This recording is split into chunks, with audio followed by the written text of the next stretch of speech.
오늘도 이렇게 늦은 저녁 시간에 주님을 예배하기 위해 이 자리에 모이신 여러분 주님의 이름으로 축복합니다. 이번 한 주간 우리 너무 자주 보는 것 같지 않나요? 네, 우리가 거의 이번 한 주는 어제를 제외하고는 계속해서 예배 드리는 데 쏟는 시간을 보냈는데요. 어떻게 좀 기쁜 한 주간이 되셨던 것 같나요? 아니면 너무 피곤하고 지치는 한 주간이 되셨나요? 아마 부흥회 때 성도님들 모습을 보니까 모두가 회복의 시간 또 위로의 시간을 받으시는 것을 보니 정말 은혜로운 한 주간이 되고 있지 않나라는 생각이 듭니다. 우리가 천국에 가면 매일매일 우리가 예배를 드린다고 하잖아요. 그런데 만약에 우리가 드리는 이 예배가 너무 곤욕스럽고 지루하게 느껴진다면 천국을 가고 싶은 생각이 별로 안 들 것 같아요. 이렇게 지루한 예배를 천국에 가면 또 영원히 드려야 된다고 이런 생각을 하게 될 텐데요. 그래서 우리가 드리는 이 예배 속에서 참된 기쁨을 누릴 수 있어야 합니다. 그래야지 우리가 내가 이 예배에서 이 정도의 기쁨을 누리는데 천국에는 얼마나 더 큰 기쁨을 우리가 누릴 수 있게 될까라는 생각으로 천국에 대한 소망을 품고 살아갈 수 있을 것 같습니다. 우리가 함께 드리는 이 예배 속에서 참된 기쁨을 누릴 수 있는 또 천국을 맛보는 예배가 될 수 있기를 주님의 이름으로 축복합니다. 여러분들 혹시 영화 신의 악단을 보셨나요? 북한을 배경으로 한 영화인데 정치적인 목적으로 결성된 이 찬양팀을 통해서 점점 하나님을 알아가게 되는 그런 내용을 담고 있는 영화인데요. 제가 속해 있는 부서 초등부에서는 한 번씩 제가 북한의 예배를 이야기하면서 예배에 관련해서 이야기할 때면 북한의 상황을 한 번씩 아이들에게 언급해주곤 하는데요. 이번에 저도 이 신의 악단이라는 영화를 보면서 다른 것보다 우리가 현재 드리고 있는 이 예배에 대해서 과연 우리는 어떻게 예배를 드리고 있는가를 한번 돌아보는 시간을 가지게 되었습니다. 북한의 상황과 우리의 상황을 사실 비교를 하자면 가장 큰 부분이 바로 이 자유인 것 같습니다. 우리는 하나님의 은혜로 자유를 선물을 받았는데요. 우리가 방금도 너무나 자유롭게 하나님을 높여드리고 찬양할 수 있었고 또 부르짖으면서 기도할 수 있지 않았습니까? 또 우리가 원하는 시간대, 또 우리 명성교회는 수요 예배, 금요 예배, 새벽 기도회, 또 주일 예배, 주일 오후 예배 이렇게 예배가 많이 있는데 이렇게 많은 예배를 드릴 수 있는 이 모든 것이 바로 우리에게 주어진 이 자유로 인함입니다. 그런데 여러분 혹시 이렇게 우리가 자유롭게 드리는 예배에 대해서 감사함으로 나아가 본 적이 있으신가요? 저 북한 땅은 지금도 이 찬양 한 곡을 부르는 것도 정말 목숨을 걸어야 되고 이 성경 말씀 한 구절 읽는 것도 목숨을 걸고 해야 하는데 우리는 너무나도 자유롭게 말씀도 읽고 찬양도 하고 기도도 하고 예배를 드리는데 정말 저들과 같이 목숨을 다해 이 예배를 사모하면서 목숨을 다해 이 예배를 사수하는 그런 마음을 가져본 적이 있으신가요? 우리가 너무나도 당연하게 드리는 이 예배에 대해서 오늘 이 시간 한번 돌아보는 시간이 되었으면 좋겠습니다. 오늘 우리가 함께 말씀을 나누면서 주님이 찾으시는 단 한 사람의 예배자가 내가 되기를 결단하며 돌아가는 시간 될 수 있길 바랍니다. 네, 오늘 부흥회가 끝나서 그런지 아멘 소리가 커진 것 같아요. 너무 감사합니다. 네, 오늘 말씀 제목 참된 예배의 본질인데요. 우리가 예배의 본질을 바르게 알 때 하나님이 기뻐하시는 예배를 드릴 수가 있습니다. 하나님이 찾으시는 예배자의 모습이 어떤 모습인지 살펴보려 하는데요. 오늘 말씀 배경은 우리가 너무나도 잘 알고 있는 유명한 그 배경입니다. 예수님께서 사마리아 여인을 찾아와 만나시는 장면인데요. 간단하게 설명을 하면 예수님께서 사마리아 여인을 찾아와서 그 여인의 상처와 아픔을 드러내시고 그 여인을 치유하시는 것을 우리가 볼 수 있습니다. 이 예수님을 만나면서 이렇게 회복된 사마리아 여인이 오늘 말씀 들어가기 이전에 구절을 살펴보면 갑자기 뜬금없이 예배의 장소에 대해서 묻는 것을 볼 수가 있는데요. 갑자기 맥락 없이 너무 뜬금없이 장소에 대한 부분을 질문하지 않는가라는 의문이 들 수 있는데요. 사실은 이 질문이 너무나도 중요한 사실을 보여주고 있습니다. 바로 치유받은 자에 대한 모습이 어떤 모습인가를 보여주는데요. 이 여인은 예수님을 통해서 자신의 죄가 드러나게 되었고 또 예수님을 통해서 이 죄가 치유함을 얻게 되었습니다. 이 죄 용서 받고 치유함을 얻게 되니까 이 여인의 마음에서는 예배하고자 하는 그 마음이 솟아났던 것입니다. 예배하고 싶은 갈망이 생기는 것, 예배를 간절히 찾게 되는 것, 이것이 바로 죄 용서함을 받은 자의 모습인 것입니다. 우리는 우리의 죄로 물들어진 그 모습을 볼 때 너무나도 낙심하고 좌절하게 됩니다. 그래서 우리는 이 죄를 최대한 드러내지 않으려고 하고 감추고 이것을 숨기려고 하는데요. 그러나 예수님은 계속해서 우리의 이 죄를 끄집어내려고 하십니다. 왜냐하면 이 죄가 우리 안에서 드러나야지 그것이 치유가 될 수 있고 그것이 회복이 될 수 있기 때문입니다. 그리고 우리가 그 죄가 치유되고 회복이 되었을 때는 우리는 비로소 참 자유를 얻게 되는 것입니다.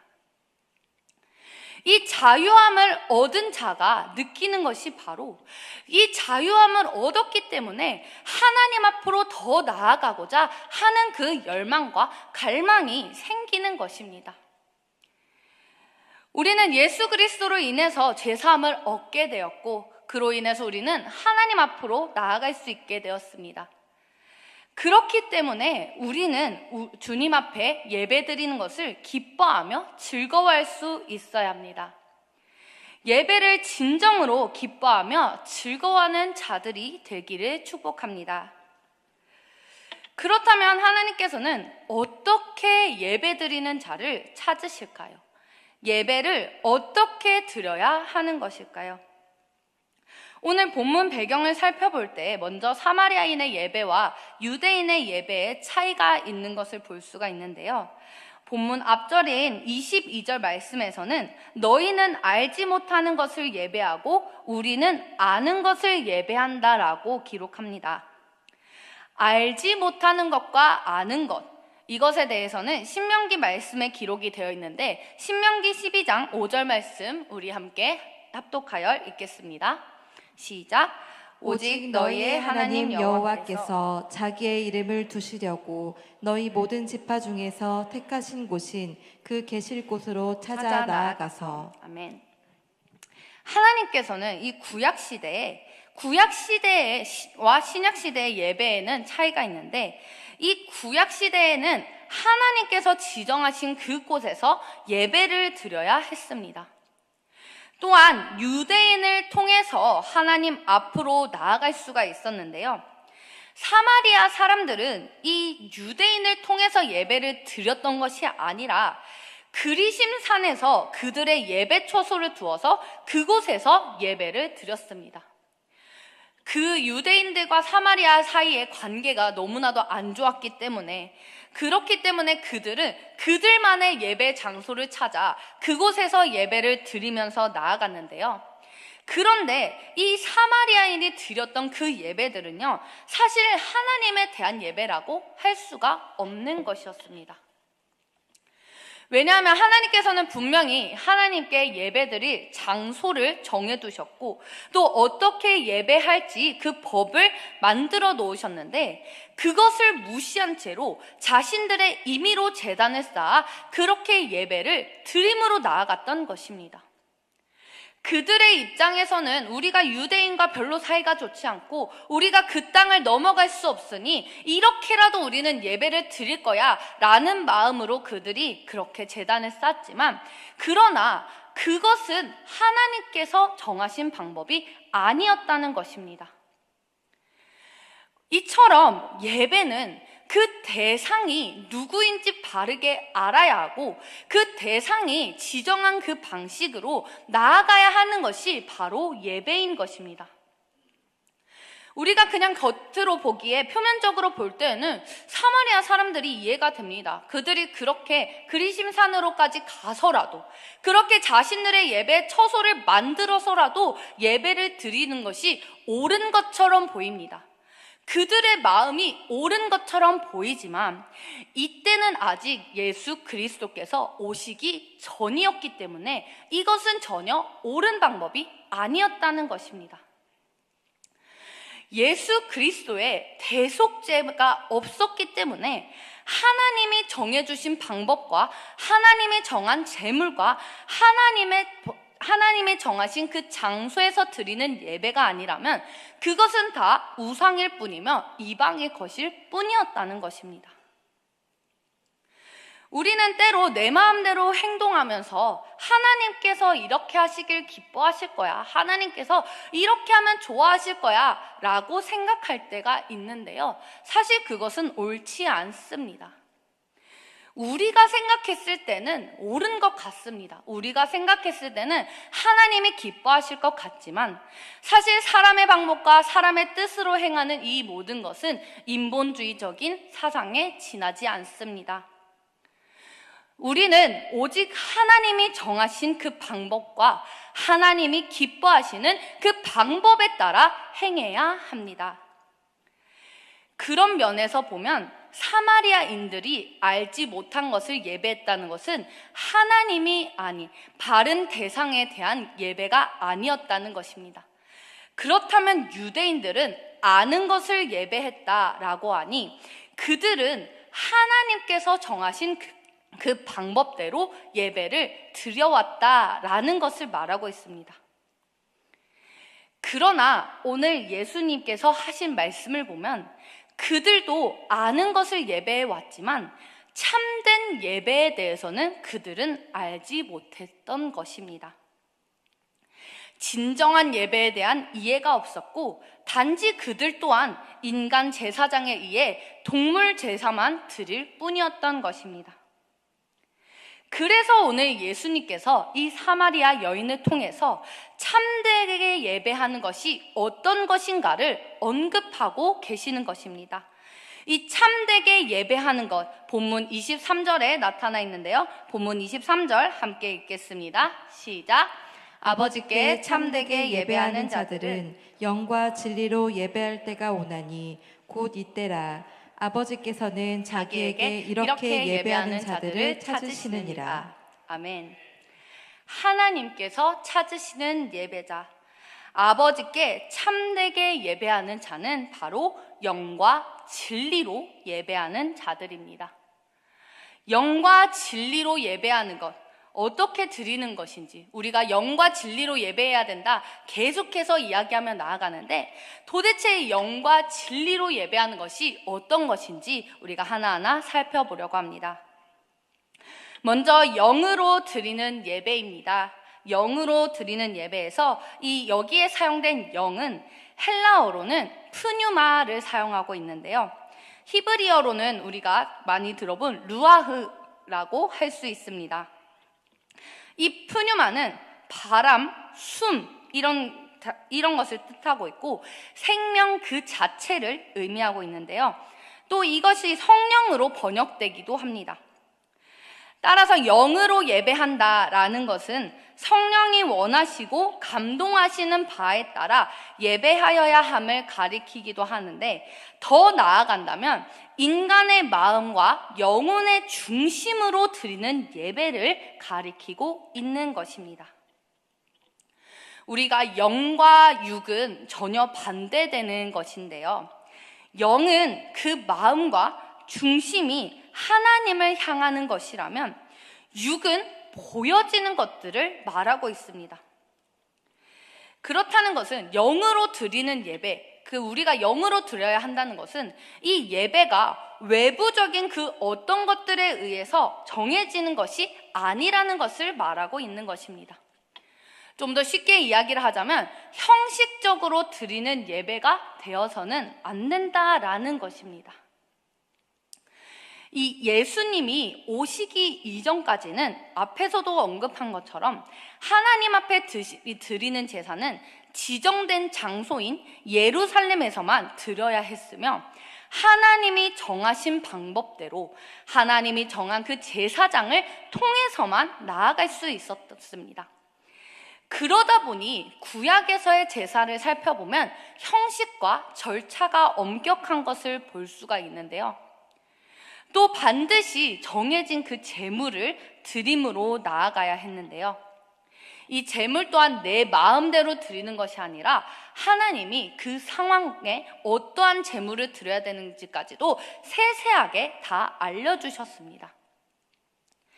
예수 그리스도가 오시기 이전이기 때문에 하나님께서 이렇게 세세하게 모든 것을 다 낱낱이 기록하면서 어떻게 나아올지를 알려주셨는데, 이렇게까지 하셨던 이유는 이 구원이 너희 사람의 뜻대로 이루어지는 것이 아니라 오직 하나님의 뜻에 의해서만 결정되는 것이다 라는 것을 보여주시기 위해서 하나님께서는 이렇게 철저하게 알려주셨던 것입니다. 그런데 이제는 그것을 예수 그리스도가 오심으로 완전하게 되었으니, 예수 그리스도께서 속죄 제물이 되어져 드려졌으니 더 이상은 이런 형식에 얽매이지 않아도 되게 되었던 것입니다. 또 예수 그리스도께서 우리 안에 거하심으로 인해서 우리가 거룩한 성전이 되었기 때문에 더 이상 예루살렘 성전을 찾아가지 않아도 우리가 어느 곳에 있든지 어느 장소에 있든지 어느 시간대에든지 얽매이지 않고 하나님 앞에 예배드림으로 나아갈 수 있게 되었다라는 것입니다. 그렇기 때문에 지금은 예배의 장소가 중요하다기보다는 예배 드리는 자의 그 마음을 하나님께서 보신다라는 것입니다. 그런데 또 이렇게 이야기를 하면 어떤 분들은 그러면 꼭 교회를 나가야지만 예배를 드리는 게 아니네, 집에서 드려도 되겠네, 요새 온라인도 잘 돼 있고 저 멀리 있는 뭐 분당 우리교회나 뭐 이런 교회, 큰 교회 그런 예배도 있는데 굳이 교회를 찾아갈 필요가 없겠네라고 생각하시는 분들이 계시는데요. 그런데 그렇게 해석하시면 절대로 안 됩니다. 하나님께서는 물론 개인의 예배를 기뻐하시는데, 하나님께서는 공동체가 함께 모여서 드리는 예배, 하나님께서는 이 교회를 너무나도 중요하게 생각하십니다. 마태복음 18장 20절에서 하나님은 말씀에서는 두세 사람이 내 이름으로 모인 곳에 나도 그들 중에 있느니라 라고 말씀하시면서 공동체에 대해서 하나님은 중요하게 여기시는 것을 볼 수가 있는데요. 먼저는 공동체 예배가 잘 드려져야 된다라는 것입니다. 미국의 루즈벨트 대통령은 예배와 성경, 신앙의 중요성을 늘 강조하였는데 이 루즈벨트 대통령이 이런 말을 남겼다고 합니다. 언제 어디서나 하나님을 예배할 수 있지만 특정한 시간과 장소에서 예배하는 법을 먼저 배우지 않는다면 그렇게 하지 않을 가능성이 크다, 이렇게 이야기를 했다고 합니다. 이 말에 저도 많은 공감을 하게 되었는데요. 우리가 성전이 된 것, 우리가 주님이 거하시는 성전이 되었고, 이 장소야 그때에 구애받지 않고 형식에 얽매이지 않고 우리가 예배 드리며 나아갈 수 있는 것이 맞지만, 먼저는 공동체로 드려지는 이 예배, 이 공예배를 잘 드릴 수 있어야 한다라는 것입니다. 그러고 난 뒤에 언제 어디서나 하나님을 예배함으로 나아갈 수 있어야 한다는 것입니다. 우리에게 주어진 이 주일 예배, 이 특정한 시간, 특정한 날, 특정한 곳에 주어진 이 예배를 잘 드릴 수 있어야지 우리가 상황적으로 그게 주어지지 않았을 때에도 형식에 얽매이지 않고 우리가 장소에 구애받지 않고 예배를 드림으로 나아갈 수 있다라는 것입니다. 이렇게 예배 장소에 구애받지 않아도 됨과 동시에 더 이상 복잡한 형식에 얽매이지 않아도 되게 되었는데요. 그런데 많은 이들이 이 형식이 사실 예수 그리스도가 오심으로 인해서 형식이 얽매이지 않아도 된다라고 되었는데, 그런데 아직도 많은 사람들이 형식적인 것, 보여지는 것에 치우치는 것을 볼 수가 있습니다. 화려한 조명이라던가 뭔가 스피커가 빵빵해야 된다던가 예배 드리러 나올 때 복장을 어떻게 갖추어야 된다라던가 예배 절차라던가 이 많은 것들, 이런 보여지는 것들, 형식적인 것들, 그러니까 예배 자체에 집중하기보다는 보여지는 부분들에 집착하며 보여지는 부분들에 신경을 많이 쓰는 것들을 볼 수가 있습니다. 물론 우리가 하나님 앞에 나올 때 복장을 단정하게 하고 아버지 앞에 나가는 것이기 때문에 깔끔하게 차려입고 나아가는 것도 너무나 중요하고, 그런데 그것만을 강조하며 그것만을 치우치면서 우리가 예배를 드림으로 나아가서는 안 된다는 것입니다. 예배는 하나님 앞에 드리는 것이고 하나님께 올려드리는 것인데, 우리가 그런 형식적인 것 하나하나에 얽매여서 그것들에 치우치게 된다면 우리가 드리는 예배의 대상이 하나님이 아닌 그 복장 하나, 그 절차 하나, 그런 것들이 돼버린다는 것입니다. 형식적인 이 예배를 드리는 때 정말 이 형식적으로 예배를 드리는 곳이 이 정교회나 성공회 같은 것들을 보면 정말 그 형식이 엄청 잘 갖추어진 것을 볼 수가 있는데요.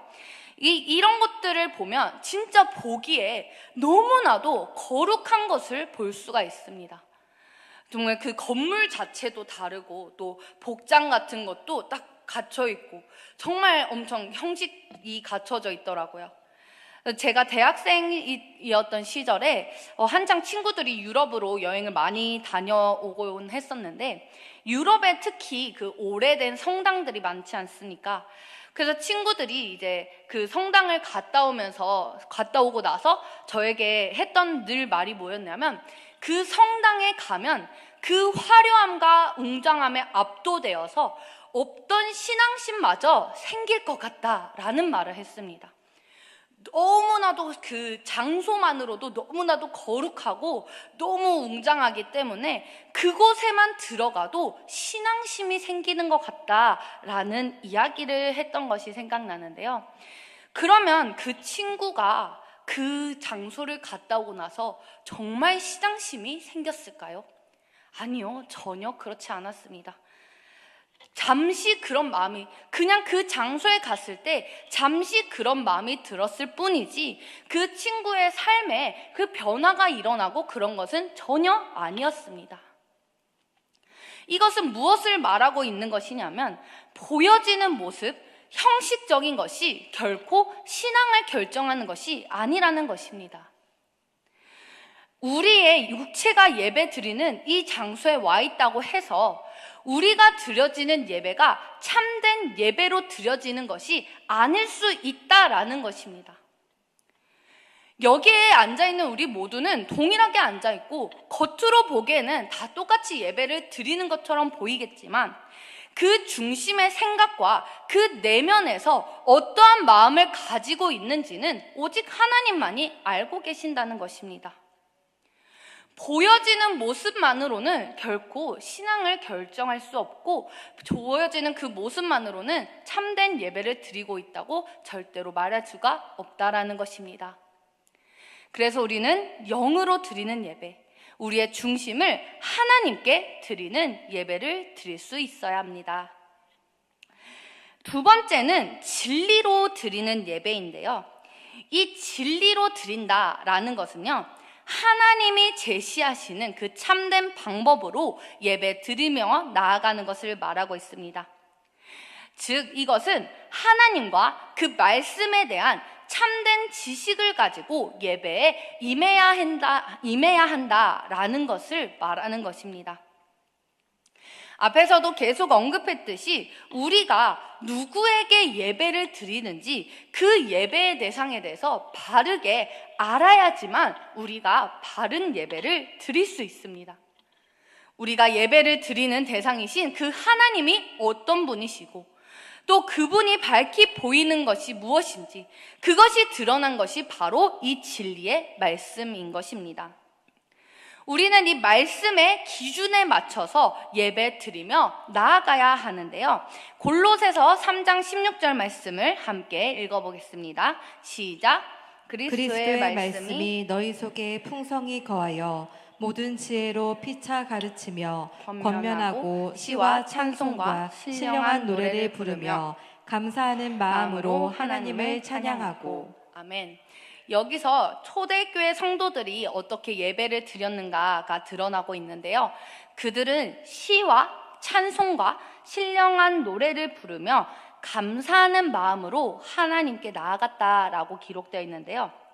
그런데 그들이 하나님께 나아가는 이 모습 앞에 기록된 것을 보면 그들은 그리스도의 말씀이 너희 속에 풍성히 거했다라고 기록하고 있습니다. 이것이 무엇을 의미하냐면 그리스도의 말씀이 우리 안에 풍성히 거할 때에 우리는 비로소 바른 찬양과 바른 기도와 바른 예배를 드릴 수 있다라는 것입니다. 우리의 예배는 말씀에서 기초해서 드려져야 합니다. 내 생각과 내 판단과 내 뜻으로 드리는 것이 예배가 아니라 이 참된 예배자의 모습은 말씀을 들으면서 이 진리이신 말씀을 듣고 말씀을 묵상하면서 이 말씀 안에 풍성이 거하는 자가 되어야지만 비로소 참된 예배자가 될 수 있다라는 것입니다. 결국 이 참된 예배의 본질이라 함은 예배의 대상이 되시는 하나님을 바르게 알며 영과 진리로 나아가는 것, 이것이 바로 참된 예배의 본질이 되어지는 것입니다. 사랑하는 성도 여러분, 하나님께서는 참되게 예배하는 자들을 찾으신다라고 하셨는데요.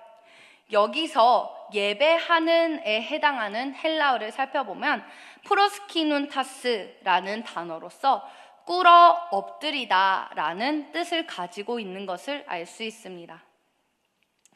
예배는 우리가 하나님 앞에 전인격적으로 꿇어 엎드리는 것을 의미합니다. 여러분, 우리의 현재 예배는 어떠한 모습으로 드려지고 있나요? 그냥 예배를 드려야 한다고 하니 자리를 채우기 위해서 그냥 앉아 계시나요? 아니면 정말 하나님을 높이기 위해 마음을 다해 이 자리에 앉아 계시나요? 또는 주어진 예배 시간 외에도 하나님께 나아가기 위해 말씀을 묵상하며 말씀과 더불어 살아가나요? 아니면 그냥 공예배 드린 것으로 만족하며 그냥 살아가고 계시나요? 우리는 예수 그리스도를 통해서 어디서든 언제나 예배할 수 있게 되었습니다. 이 예배당에서 뿐만 아니라 집에서도 가정에서도 우리가 생활하는 일터에서도 우리는 예배 드릴 수 있게 되었습니다. 장소에 구애받지 않게 되었다는 것, 형식에 구애받지 않게 되었다는 것, 이것은 우리가 어느 곳에 있든지 우리가 함께 모였을 때는 함께 모인 이 공동체에서 예배를 전심을 다해 드리지만 우리가 흩어졌을 때는 그 흩어진 곳에서도 예배드리며 나아갈 수 있게 되었다는 것입니다. 꼭 그곳에서 사도신경을 하고 말씀을 설교를 하고 이런 것만이 예배가 되어지는 것이 아니라 우리가 생활하는 그 각각 그 터 속에서 우리가 하나님 앞에 꿇어 엎드리는 자세로 우리가 하루하루를 살아간다면 그것이 바로 하나님 앞에 예배하는 모습이 되어진다라는 것입니다. 내가 있는 그 자리에서 하나님께 꿇어 엎드리는 것, 내가 있는 그 자리에서 주님을 찬양하고 주님을 기도함으로 나아가는 것, 나에게 주어진 그 시간 속에서 하나님이 무엇을 기뻐하실까? 하나님이 어떻게 하시기를 원할까? 그것을 택하여서 그 행동을 행하는 것. 이 모든 것이 우리의 예배가 되어질 줄 믿습니다. 우리 모두가 하나님이 찾으시는 참되게 예배하는 자들, 영과 진리로 예배함으로 나아갈 수 있는 저와 여러분들의 삶이 되어지기를 축복합니다.